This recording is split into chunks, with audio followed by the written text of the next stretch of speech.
Hello, everybody, and welcome to your favorite show each and every Monday night. We're talking about Rasslin and Racin, brought to you by Ardensburg Grill in Central South Carolina.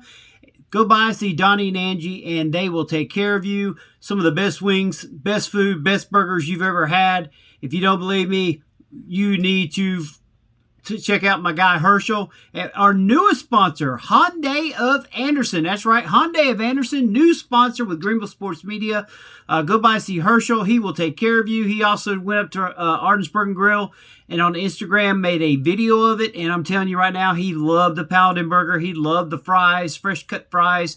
He loved everything about it. You too can go by Ardensburg Grill in Central South Carolina. Also, like we said, Hyundai of Anderson. Go by and give the code GSM and they will take care of you. Go by, see Herschel. That's right. Herschel is also Herschel the Tiger in our new segment that we have.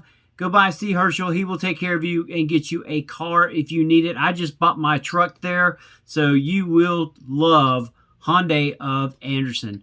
We want to thank Upstate Physical Therapy, Pepsi Cola, and the Point RV in Townville, South Carolina. All right, we got to bring him in.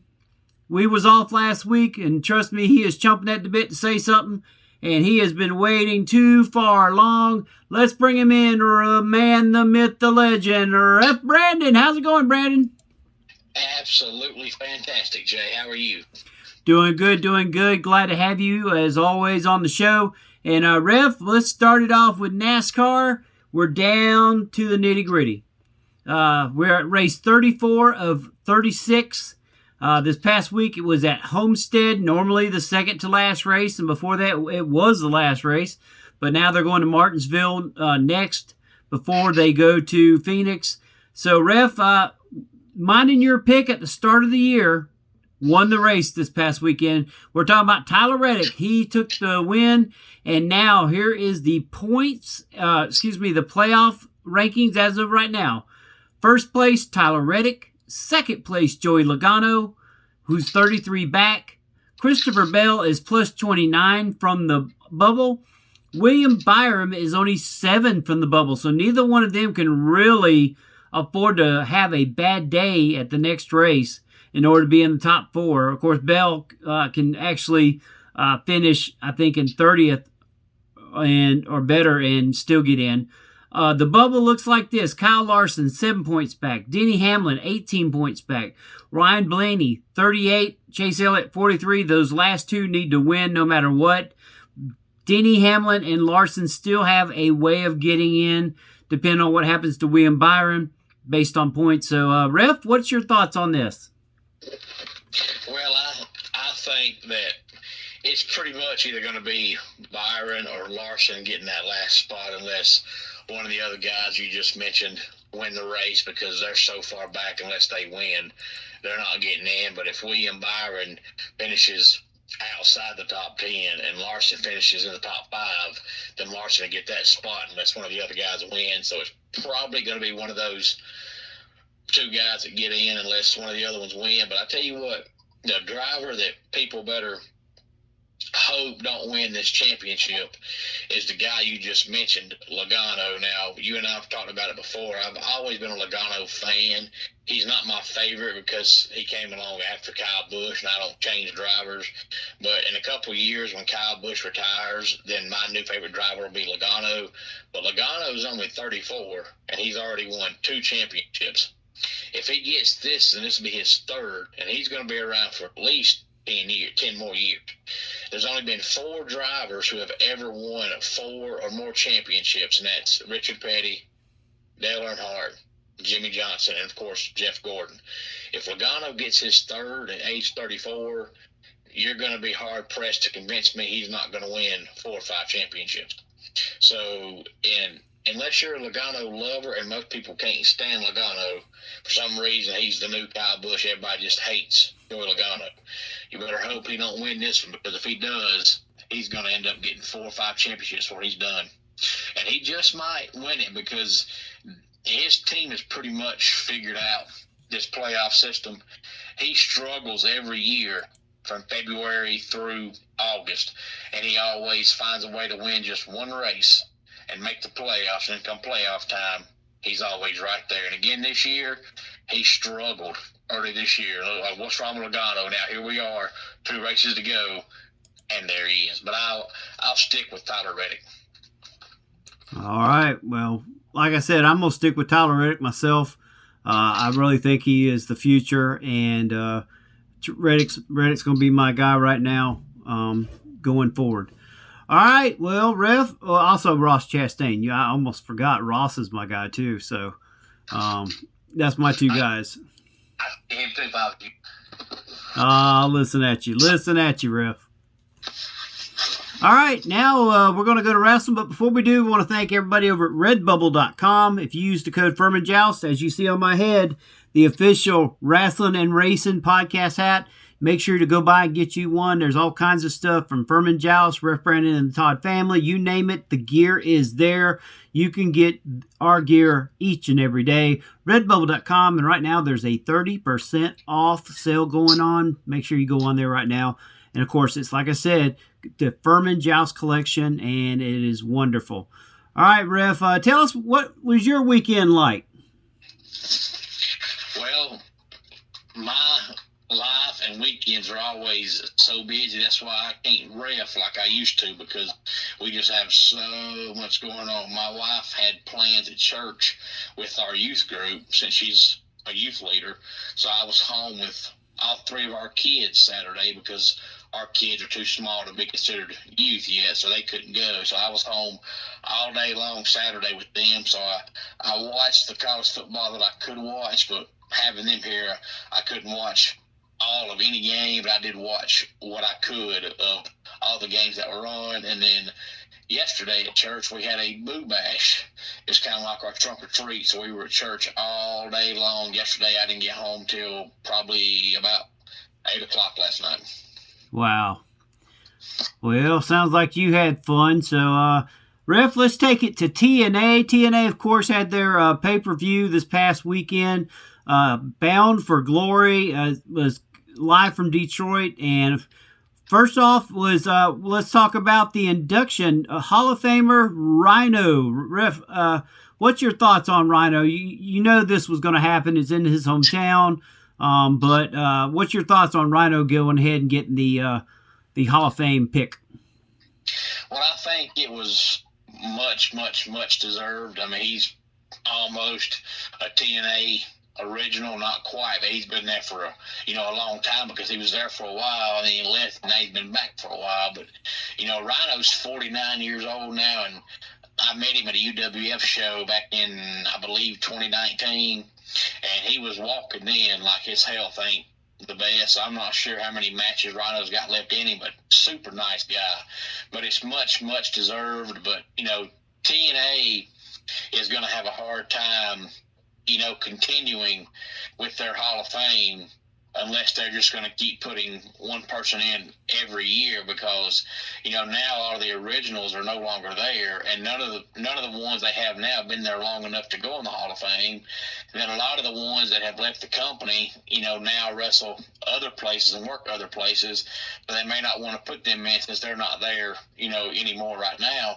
So I don't know how much longer they're going to be able to successfully have this TNA Hall of Fame, but it's much deserved for Rhino, that's for sure. Well, one thing I heard is they wanted to put AJ Styles in, but WWE refused to allow him to do it. And considering it, they're letting TNA talent wrestle at NXT, and NXT stars are getting to wrestle at TNA. That just didn't make no sense to me. It doesn't make sense at all. That's why you hear things like that, and you kind of wonder, how much that stuff is really true. And of course, you never know because they're not there. But since they're working together right now, what would be the harm in letting AJ go in the Hall of Fame for him? He wrestled there for, 20 years? Yeah. All right, well, let's go to the first match. Asked by Elegance and Heather Reckless versus Zaya Brookside and Brindley Reese. This match really wasn't, what we really wanted to worry about. When it all came down to it, we had a Zaya realitated by choking... confronted the name is Concierg. Yeah. So anyway, Ash by Elegance and Heather Reckless win via pinfall after Ash followed Rayfield Air for the win. So we kind of saw that one coming because we know that Ash by Elegance they're trying to really push her. So Bob Ryder was inducted into the TNA Hall of Fame induction. And then, of course, like we also said, we had Rhino inducted in to the TNA Hall of Fame. So we get those out of the way, and then we get to our next match, which is Call Your Shot Gauntlet. Frankie Kazarian, AJ Francis, Sami Callihan, Laredo Kid, Jake Something, Jason Hotch, and more to be determined. This match was crazy. It kind of went like this. Entrant, it was Kazarian and Wentz started the match. Entrant 3 was Jake Something. Entrant 4 was Trey McGill. Number 5 was Alexander Hammerstone. 6 was Riot Reju. 7 was Laredo Kid. 8 was Sami Callihan. 9, John Schuyler. 10, the Bonaparte Dijar. I don't even know how to say that name. I probably destroyed that name.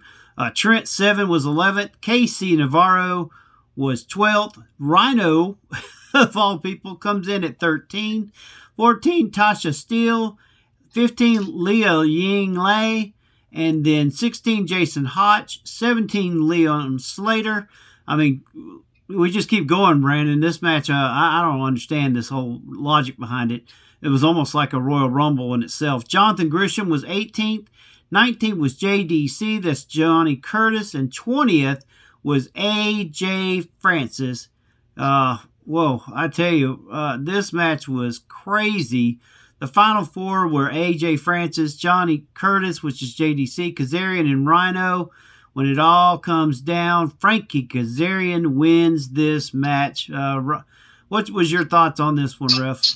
Well, Johnny Curtis needs to go back to being Fandango, or Fandango, whatever you want to call him. But they've done the Call Your Shot Gauntlet, about every year at this pay-per-view, but I don't ever recall it having that many people. Maybe it has, and I've forgotten, but I don't think it was that many people.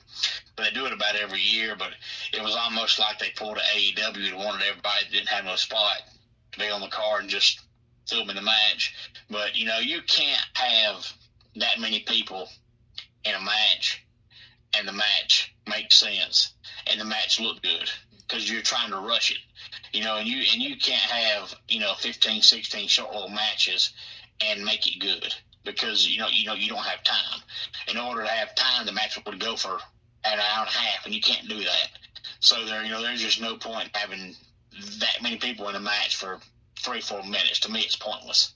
You can still have the Call Your Shot Gauntlet and make it 8 people or 9, but 20 is a bit over the top. Yeah, well, this was leading into the pay-per-view, so this was one of those free-for-all matches, but still, it just seemed like it was like its own little mini Royal Rumble. So we get into the pay-per-view. The first match is the TNA X Division Championship match, Mike Bailey versus El Hijo del Fingo. Ref, this match was actually pretty good. I got to say, after watching it, there was a lot of great moves in it, but Mike Bailey was able to retain his X Division Championship. Yeah, Mike Bailey, or as they call him, Speedball, is actually a really good wrestler. He's probably one of these wrestlers nowadays that most people, if you say his name, they're going to say, who is that? Because not many folks are able to watch TNA. But Mike Bailey's actually an exceptional wrestler. All right, next match we go to is going to be for the TNA Knockouts Tag Team Championship. Spitfire versus Wendy Chu and Rosemary. And this match had a lot of, I don't know what you would call it, just a lot of misses. But in the end, Spitfire defeated Rosemary and Dana Lou to retain their TNA Knockouts Tag Team Championships. Yeah, you kind of wonder in matches like that, not just for the girls, but for the men too. A lot of times when you have, somebody from TNA and somebody from WWE, that don't normally work together, and you all of a sudden throw them in a match like that. It's not always going to go good because, there's no way that they've worked a lot before because they're in two different companies in two separate directions, not in the same town. So there's no way they've had a lot of time to work together. So when you take matches like that, sometimes that's going to happen because you can't have good chemistry when you've either never worked together or maybe you had before, a long time ago in the past, but, not recently. But that's going to happen when you just take, people from two different companies and throw them in a match together. Yeah. After the match, though, Wendy Chu turned her back, and when she did, Rosemary struck her with a spear. She also laid her out, and then they went to a Call Your Shot matches finish, showcasing Frankie Kazarian's victory. Once that was finished, we go to our next match, Josh Alexander versus Steve Macklin. This match was actually pretty good. A lot of great finisher moves in it. But when it was all said and done, Josh Alexander defeated Steve Macklin via referee stoppage. What was your thoughts on this one? Well, I think you and I both are huge fans of Josh Alexander, but he's one of the ones I wish would leave and go to another company because, he's got all the talent in the world, but unfortunately, most folks aren't going to see it. And if he sticks around there too long, by the time he leaves, his glory days are long gone. But Josh is a phenomenal wrestler. All right. Next up is the TNA Digital Media Championship and International Heavyweight Championship Monsters Ball match. PCO versus Matt Cardona. This match had a little bit of everything in it. I don't know. It just seemed like this match was kind of thrown together. There was just some, I don't know, the commentary for the match was kind of offbeat, talking about Ghostbusters and stuff like that. When it all said and done, PCO defeated Matt Cardona via pinfall to retain the TNA Digital Media Championship and the International Wrestling Championship. Yeah, it's almost like TNA, and maybe it's not intentional, but it comes across as TNA is trying to make PCO the modern day Mick Foley. It just seems like every time he wrestles now on TV, he's doing something crazy, something stupid, something foolish. But of course, PCO is a lot older than Mick Foley was by the time, he becomes this, because Mick Foley, by the time he was the age that PCO is now, he was retired.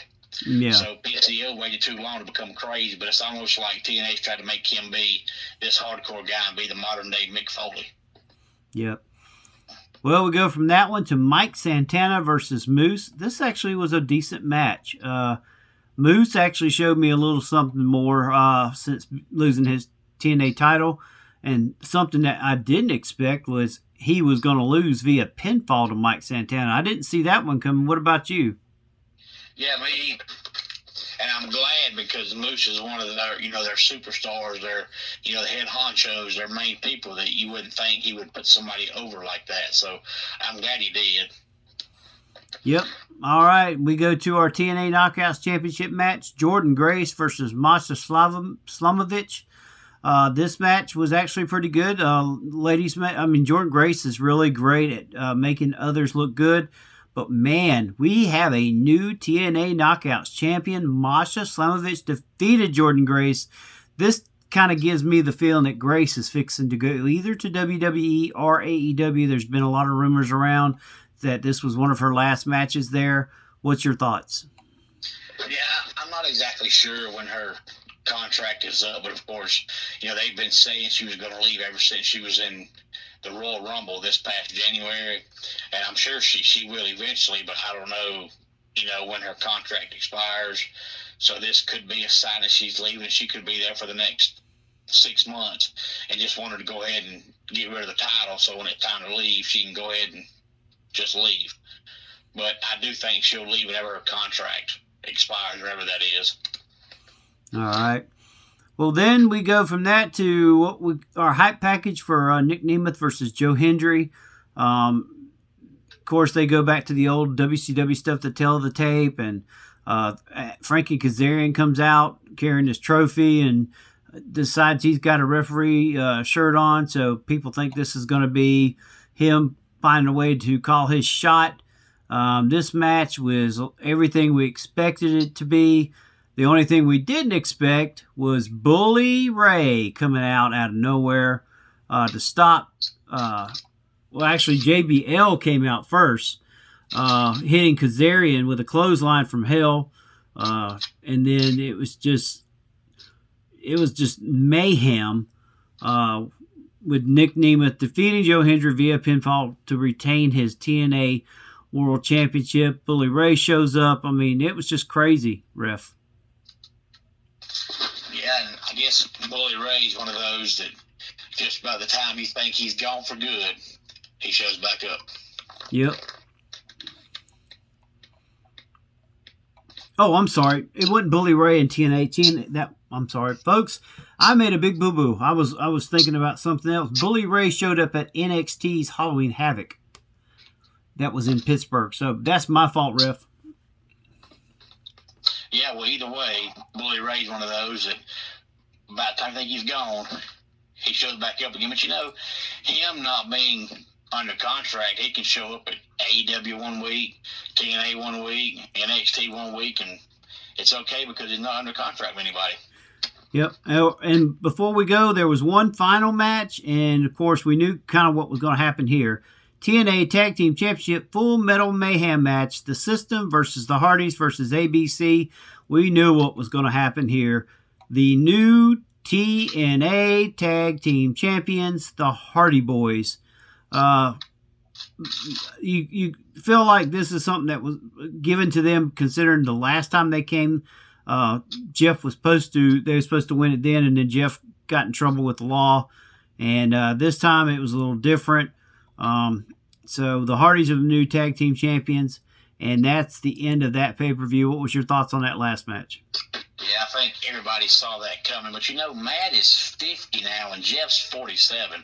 So I'm not sure how much longer they have left. But, you kind of want to say they gave them the belts to make sure they don't go back to WWE, because the rumor is they want to go back there one more time. But at the same time, now that those two companies work together, they can win those belts and still go to WWE. They may be under TNA contract, but they can still work for WWE. Yeah, I think they would go back and get the NXT tag titles, and that way they can say they've won everything. So, all right, let's go to WWE. We got a pay-per-view coming up, ref. Crown Jewel comes up this weekend. So we're going to start off with the match that's probably going to be first, and that's the WWE Women's Tag Team Championship Fatal 4-Way. That's Jade Cargill and Bianca Belair versus Damage Control versus Piper Niven and Piper Niven and Chelsea Green versus Lash Legend and Shakira Jackson. What's your thoughts on this one? I would love to see Shakira Jackson and Lash Legend win those belts, but I've got a feeling they're going to go with Damage Control, and I think this is where you're going to see either Bianca turn on Jade or Jade turn on Bianca. Either they'll turn on each other during the match, which leads to losing the belts, or they'll lose the belts and then turn after the match. But I'm not sure if it's going to be Bianca turning on Jade or Jade turning on Bianca, but I have a feeling it's going to happen Saturday. That way, Survivor Series coming up in a few weeks, you could have Bianca versus Jade in a one-on-one match.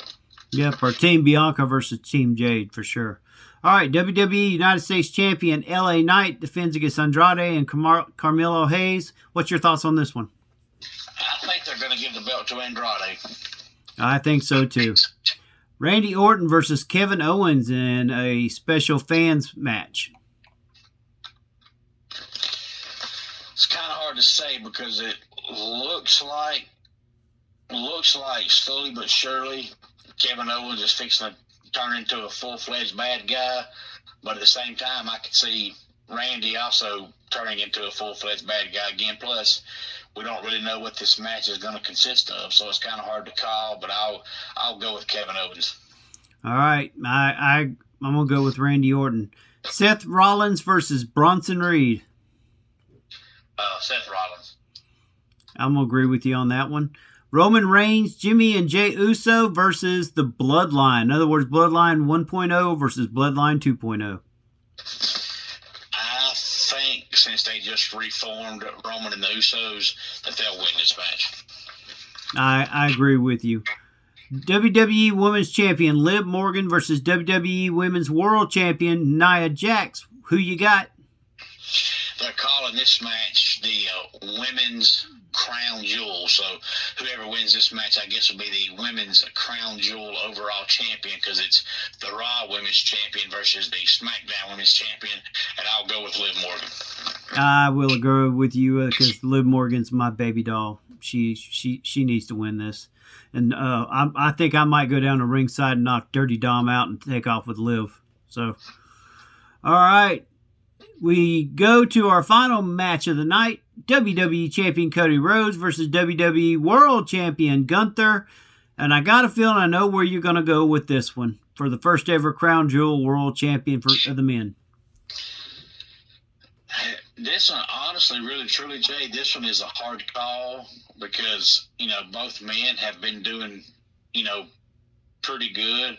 I don't think it's going to hurt either guy to lose this match, but I also don't know if they can be elevated any higher by winning the match because there's no title on the line and you're already a champion. So it could go either way, and really it wouldn't hurt or help either one of them, but I'll pick Cody Rhodes. Wow. Because for the first time, you're not picking Gunther, and I'm picking Gunther. Wow, this is fans. You anybody out there listening that knows Ref Brandon, he is a Gunther fan to the fullest.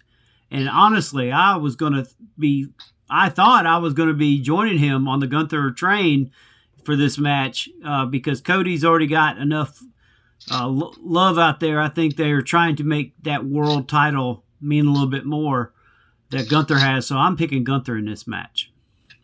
Well, see, we different. I think Cody will win, but like I said, it's really hard to say because both of them being champion and no title on the line, it doesn't really help you or hurt you to win or lose.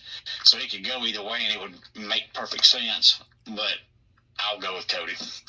Well, this is where I think Kevin Owens interferes and costs Cody the match. That's my thoughts on it. You might be right. All right, Ref. Well, as always, I appreciate you. Tell everybody where they can find you each and every week. You can find me each and every week, each and every month, each and every day, just about on YouTube at Ref Brandon and the Todd family. I've been doing a lot more live videos lately, and it seems that it's helping my numbers on the channel and the channel grow, which I enjoy seeing. So I try to go live now when I can so I can read the comments as I go. But it's mainly a college football and wrestling channel, but I also do talk NBA, I talk college basketball, I talk NASCAR, I talk baseball, I do top 10 countdowns, just a little bit of variety for everybody on the channel. Well, there you go, folks. You can find him at Ref Brandon and the Todd family every single week on the Ref Brandon and Todd family YouTube channel. And also, if you can't find it on there, go to GreenvilleSportsMedia.com, look at our podcast page, and you will find it there. The link is on there. We appreciate everything that Ref Brandon and the Todd family do for Greenville Sports Media. Well, folks, that's it. We want to thank, once again, Arden's Burger Grill in Central South Carolina. We want to thank Hyundai of Anderson, your only place to buy a car. Use code GSM and you will save money. Make sure you see Herschel. Also, we want to thank Upstate Physical Therapy in Anderson, South Carolina. The Point RV in Point RV at Hartwell Lake, which is in Townville, South Carolina. We want to thank Pepsi Cola, Beef and Rib Restaurant fixing to open, and of course we want to thank every single one of you that watches this show each and every week. Thank you for what you do. Thank you, Ref Brandon, for coming on each and every week and giving us your great insight into professional wrestling. Folks, this has been Rasslin' Racing with Jay and Ref Brandon. We'll talk to you again.